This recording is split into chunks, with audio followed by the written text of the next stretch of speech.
Muy buenas tardes, estimadas alumnas y alumnos. Este es el primer video de la serie de la Norma Internacional de Información Financiera 16. Antes de comenzar con esta norma propiamente dicha, y tal como habíamos hablado en el video anterior que trataba arrendamiento de acuerdo con la RT, vamos a hablar un poquito de la evolución del tratamiento en lo que refiere a la contabilización de los arrendamientos en general, pero particularmente del arrendamiento financiero. La contabilización del arrendamiento ha tenido 4 enfoques diferentes históricamente que van desde una posición más cercana a la jurídica hacia una posición más económica. El cambio que introduce esta norma, la NIF 16, era un cambio en cierta medida previsible, porque está siguiendo la lógica de esta evolución en los enfoques históricos acerca del tratamiento. El primer enfoque, que apenas lo habíamos mencionado en el video anterior, es el enfoque de la propiedad legal.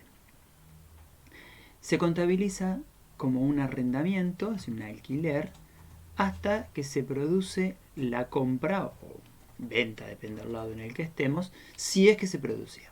Es una visión netamente jurídica porque solamente va a contabilizar la compra-venta cuando jurídicamente se dé. ¿Qué tiene como desventaja? Que no refleja correctamente el uso de activos, por lo tanto no determina correctamente determinados indicadores, rentabilidad, solvencia, endeudamiento, afecta la comparabilidad entre entes, porque van a tener activos, pasivos y resultados distintos, y tiende a maximizar artificialmente la eficiencia de la gestión del ente. ¿Qué ocurre? Pongamos un ejemplo. Supongamos que un ente adquiere, compra tradicionalmente, una determinada maquinaria y otro tiene un arrendamiento financiero y no la compra legalmente o jurídicamente. Ambos utilizan la misma maquinaria, con los mismos costos, obtienen exactamente la misma ganancia por esa producción, pero si utilizamos este tratamiento, encontramos que la empresa que la arrendó no la tiene contabilizada en su activo. Por lo tanto, obtiene una ganancia similar a la anterior, a la otra empresa, pero sobre un activo contabilizado menor. Eso indicaría, en principio, haciendo un análisis de rentabilidad, que es una empresa mucho más eficiente. Es mucho más rentable porque sabe utilizar mejor los pocos activos que tiene y obtiene la misma ganancia que la otra con más activos. Pero sabemos por este ejemplo que esa no es la realidad, eso no es lo que ocurrió, ya que ambas utilizan el mismo tipo de activo, que tiene el mismo valor, con la única diferencia que una lo compró y tiene factura de compra y la otra tiene un contrato de arrendamiento. Entonces, ¿qué es lo que ocurre? Este enfoque de la propiedad legal, que se utilizó originalmente, no mostraba bien los activos que estaba utilizando un ente, y por eso es que no podía reflejar correctamente su uso. Por consecuencia, mide mal los indicadores. El segundo enfoque es el enfoque de la probable transferencia de la propiedad legal. Es similar al enfoque anterior, pero se contabiliza una compra o venta, según el caso, cuando la transferencia sea probable. Es decir, tomamos el mismo caso que el anterior, solo que en el anterior contabilizábamos la compra cuando se daba y acá cuando es probable que la compra ocurre. ¿Qué ventaja tiene? Y mejora un poco la contabilización porque se acerca algo más a la esencia económica, pero tiene las mismas desventajas que el anterior método. Solo que esas desventajas se dan en una menor cantidad de casos, porque acá ya hay otros que hay otros más donde es probable que se dé esa compra. Asimismo, hay que recalcar que en ciertas situaciones no se va a dar la compra, ni va a ser probable. Y tenemos el caso donde el activo es arrendado por la totalidad de su vida útil. Entonces no tiene sentido hablar ni de compra ni de probable compra. Por lo tanto, en esos casos seguiría midiendo mal el activo. El tercer enfoque es el de los riesgos y beneficios. Es el que utiliza la RT, es el que utilizaban las normas internacionales, las NIC, normas internacionales de contabilidad, no las NIF. Es decir, la modificación que vino con la NIF 16 cambia el método y pasamos al siguiente, o al menos una variante del siguiente. Este método considera que hay una compra o venta cuando se transfieren sustancialmente los principales riesgos y beneficios del activo en cuestión. Entonces quedan diferenciados dos arrendamientos: operativos, cuando no se transfieren, y financiero, cuando sí se transfieren. En el caso del operativo hay un alquiler sin compra-venta, lo que vulgarmente llamaríamos un alquiler común. En el financiero hay una compra-venta financiada, es decir, vamos a tener contabilizada, en algunos casos, la compra-venta sin que tengamos factura de compra. Es el contrato de alquiler, el contrato de arrendamiento, que tiene la característica de ser financiero, quien va a ser el documento o la documentación respaldatoria para mi contabilización. Tenemos como ventaja que se acerca más a la esencia económica, mejora el análisis de los estados financieros porque viene a suplir la deficiencia que tenían los dos métodos anteriores, pero como desventaja encontramos que siguen existiendo casos en los que se ve afectada la comparabilidad y por lo tanto la medida de eficiencia de la gestión del ente, en el caso acá de los arrendamientos operativos, que veremos con el próximo método, también son generadores de conflictos. Una aclaración que quiero hacer en este tercer punto es que la RT16 no impide que se utilice el método siguiente, el de activos y pasivos, pero solamente, como ustedes ya saben, que una norma particular puede ser contraria al marco conceptual de la RT16 y prevalecer, eso es lo que sucede. En la RT18 encontramos este método, si bien la RT16 habilita que también se utilice el método siguiente. No nos vamos a detener mucho en este método de los riesgos y beneficios porque al ser el de las resoluciones técnicas es el que vimos en el video anterior y en los prácticos anteriores que se subieron a la plataforma. El cuarto enfoque es el enfoque llamado de los activos y pasivos. Fue propuesto por el grupo 4+1 en el año 2000. No había sido utilizado normativamente hasta la NIF 16, aunque cabe recalcar que la NIF 16 lo utiliza parcialmente, es decir, solo para una de las partes. Contabiliza todos los arrendamientos como compra-venta. Elimina la distinción entre arrendamiento operativo y arrendamiento financiero, y los activos se reconocen por el derecho de uso. Los pasivos se reconocen por el valor actual de los pagos futuros por causa de dichos derechos de uso. Hay algunas excepciones para arrendamientos cortos y para arrendamientos poco significativos que la norma o cada norma particular se tendría que encargar de decir. Así que, para cerrar esto de la evolución histórica, quiero decir que la NIF 16 lo adopta parcialmente. Es por eso que para uno de los casos nos vamos a encontrar con todos o casi todos estos ítems, pero para el otro no. Antes de empezar con la NIF 16, quiero aclararles que este enfoque histórico fue tomado del libro Contabilidad Superior de Fowler Newton, quinta edición, a donde ustedes pueden ir en el capítulo de arrendamiento para obtener más información sobre este enfoque estos enfoques históricos, donde está más explayado y mejor explicado. Ahora sí, esta norma, puntualmente, entró en vigencia el 1 de enero del 2019, es una norma novedosa, también lo era la NIF 15, es disruptiva al igual que la anterior, cambia totalmente la manera de reconocer los arrendamientos para una de las partes, porque adopta parcialmente el enfoque de los activos y pasivos. No tanto parcialmente porque lo adopta un poco, sino porque lo adopta para una de las dos partes. Se queda a mitad de camino entre el tercer y el cuarto enfoque, por lo tanto.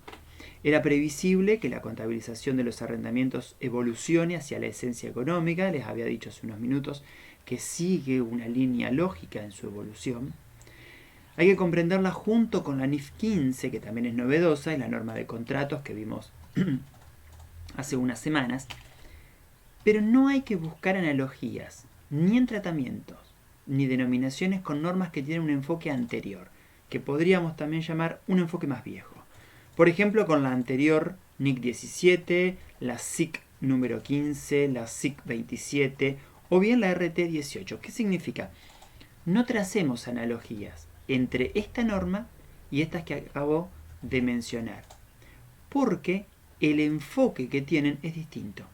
Esta norma está más vinculada con la NIF 15, con la NIF 9, que podríamos llamar normas de nueva generación. Estamos en presencia de la aplicación de un nuevo paradigma en la contabilización de los arrendamientos, es por eso que no debemos buscar comparaciones con paradigmas anteriores. Es una norma de tratamiento altamente asimétrico entre las partes, arrendador y arrendatario van a contabilizar, en general, la mayoría de las veces, muy distinto. Objetivo de la norma. Es una norma de reconocimiento, medición y exposición, así que en esta norma encontramos todo lo que necesitamos sobre el tema. Es una norma que apunta a la esencia por sobre la forma, así que debe evaluarse no solamente las condiciones de los contratos, sino todos los hechos y las circunstancias que sean relevantes. En principio, se aplica a todos los arrendamientos, excepto para algunos casos, que es, acá está aclarado, el párrafo número 3 es el párrafo de las excepciones. ¿Cuáles son estas excepciones? Acuerdos para la exploración o uso de minerales, petróleo, gas natural, activos biológicos, que están en la NIC número 15, concesión de servicios, que están en la CINIF 12, propiedad intelectual, tratado por la NIF 15, o licencias de películas, de videos, de juegos, de videojuegos, que estén comprendidos en la NIC 38. También existe la posibilidad de no usar la norma. Acá quiero hacer una aclaración. Esto que viene ahora no está incluido en el párrafo 3. El párrafo 3 son excepciones. Lo que viene ahora, que lo vamos a ver con un poco más de detalle en la página 24 de esta presentación, lo que viene ahora es una posibilidad de no utilizarla a la norma. Cuando el arrendamiento es de corto plazo y cuando el activo subyacente es de bajo valor. Ya cuando lleguemos a esa página vamos a ver qué define la norma como corto plazo y como bajo valor. Identificación. Se evalúa al inicio del contrato si el arrendamiento transfiere el derecho a controlar el uso de un activo identificado por un periodo de tiempo a cambio de una contraprestación, eso está en el párrafo 9. No necesariamente el tiempo que considera la norma es cronológico, porque puede ser considerado en unidades físicas de producción. Es decir, llama tiempo genéricamente, pero podría ser que el arrendamiento se dé ya no por una cantidad de tiempo determinada, sino por una cantidad de unidades físicas de producción. Si quieren trazar un paralelo, pensemos en la medición de vida útil para la depreciación de un bien. Es decir, la vida útil la medimos en tiempo, la medimos en unidades. Bueno, acá pone tiempo, pero podría ser también unidades. Solamente se hará una nueva evaluación si cambian los términos y condiciones del contrato. Si no, esta identificación primaria se mantiene hasta el final. Separación. Para el arrendatario, puedo separar si un contrato es compuesto, es decir, si incluye otros elementos, además del arrendamiento, se va a contabilizar por separado. Hay una solución práctica, quiero aclarar que el término solución práctica es un término de las NIF, no mío. Como solución práctica se permite que no se segregue, excepto que haya un tema de derivados financieros, ahí está involucrada la NIF 9, y se los contabilice todo como un solo arrendamiento. Si cabe hacer la separación, se va a hacer en función del precio relativo de cada componente individualmente. Es decir, si tenemos un contrato compuesto, trata varios elementos además del arrendamiento, debemos separarlos en función del precio de cada uno para asignarle valores.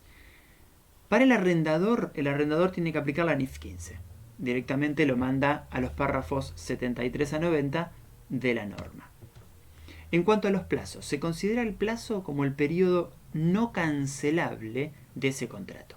Si hay opción de ampliar y se estima que va a ejercerse, es decir, es probable que se ejerza, se tiene en cuenta ese plazo. Igualmente, si hay opción de cancelar anticipadamente, también hay que tener en cuenta que existirá la reducción de ese plazo. En cuanto a la contabilización, en la fecha de comienzo se reconocerá un activo por el derecho de uso y un pasivo por el arrendamiento.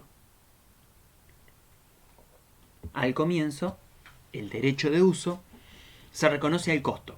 Esa es la medición primaria. Después esa medición se va a ver modificada. ¿Qué incluye esta contabilización? El valor presente, que es el valor actual, de los pagos que aún no se hayan hecho, donde se va a utilizar la tasa implícita del arrendamiento, ya ustedes saben calcularla por los ejercicios que vimos de RT, y si no puede determinarse, se va a utilizar la tasa incremental para los pasivos, es decir, la tasa por obtener un nuevo pasivo para financiarme.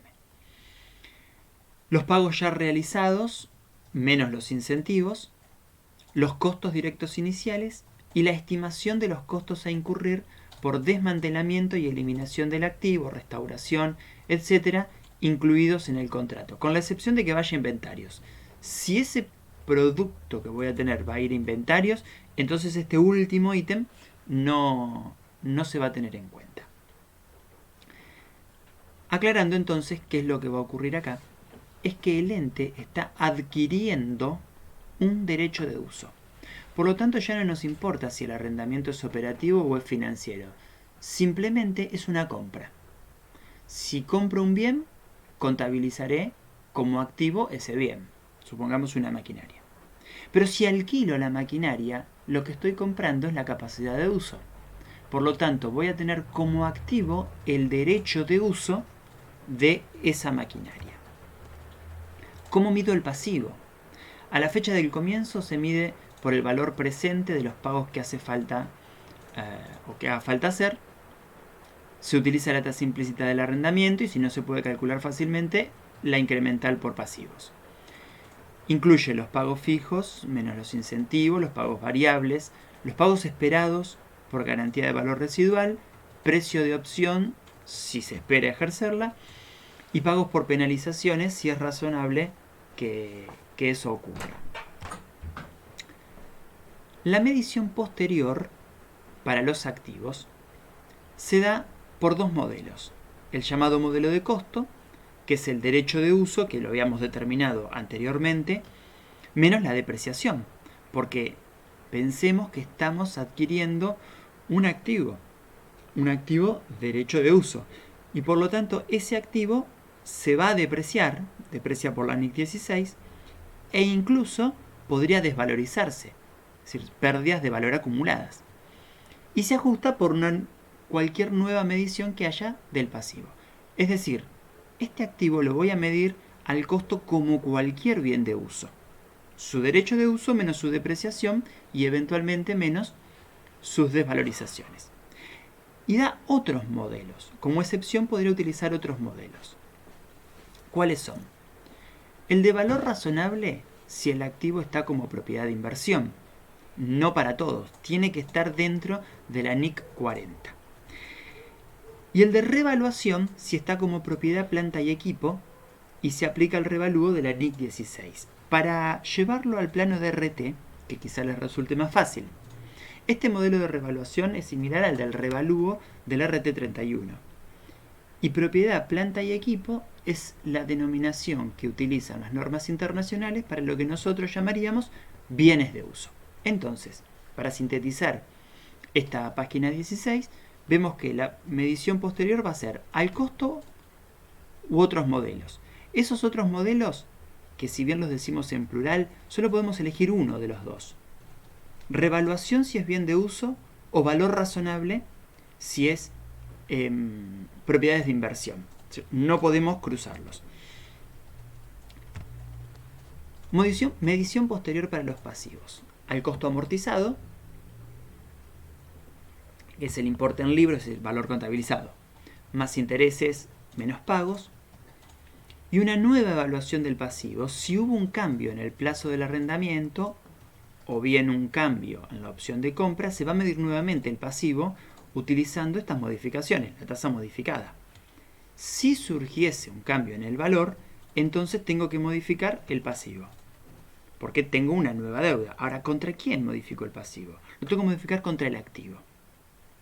Siempre, excepto el caso que ya de por sí es muy difícil, que me quedase negativo el activo. No puedo tener un activo negativo. Entonces, en ese caso, me queda el activo en cero y el resto irá resultado negativo. Igualmente, esta situación no es muy común que se dé, porque tendríamos que estar pensando que el activo está casi totalmente amortizado ya al final y que la deuda se me revaloriza tanto más que el valor del activo. Entonces, podría ocurrir, pero no es común que me quede así. Las modificaciones se registran por separado del arrendamiento original, se incrementa el alcance del arrendamiento y si la contraprestación se incrementa, obviamente, de manera acorde. Y no se registra por separado, es decir, es una modificación del original, si ocurre eso que no se registra por separado, distribuye la contraprestación, determina el nuevo plazo de arrendamiento y mide nuevamente el pasivo. ¿Por qué? En el primer caso, si incremento el alcance y la contraprestación se incrementa, contabilizo un activo nuevo. Entonces tengo un nuevo activo, un nuevo pasivo. Pero si no ocurre esto, modifico el que tengo. Entonces vuelvo a distribuir la contraprestación y voy a medir nuevamente el plazo y nuevamente la deuda que tengo. Por último, de este primer video, para el caso del arrendador, ahora cambiamos. Un arrendamiento operativo reconocerá como ingresos los pagos de forma lineal y presentará los activos subyacentes en arrendamiento en el estado de situación financiera. Estado de situación financiera es lo que la NIF denomina lo que nosotros llamaríamos el estado de situación patrimonial. Porque, recordemos, por ahí puede parecer esto una confusión. ¿Cómo hablamos de operativos y hace un rato dijimos que no se distinguía más? Es que el arrendador sí tiene que distinguir entre arrendamientos operativos y financieros. Recuerden que esta adopción del cuarto enfoque del método de activos y pasivos ha sido solamente para una de las partes y no para los dos. Entonces el arrendador reconocerá o podrá reconocer en algunos casos un arrendamiento operativo. Muy bien, este es el primer video de arrendamiento. En el siguiente video vamos a continuar con la parte teórica y posteriormente ya en el último video vamos a pasar a los casos prácticos de la NIF 16. Espero que hayan entendido y cualquier duda que se les genere pueden escribir al mail de las consultas que están en los videos anteriores. Muchos saludos para todos.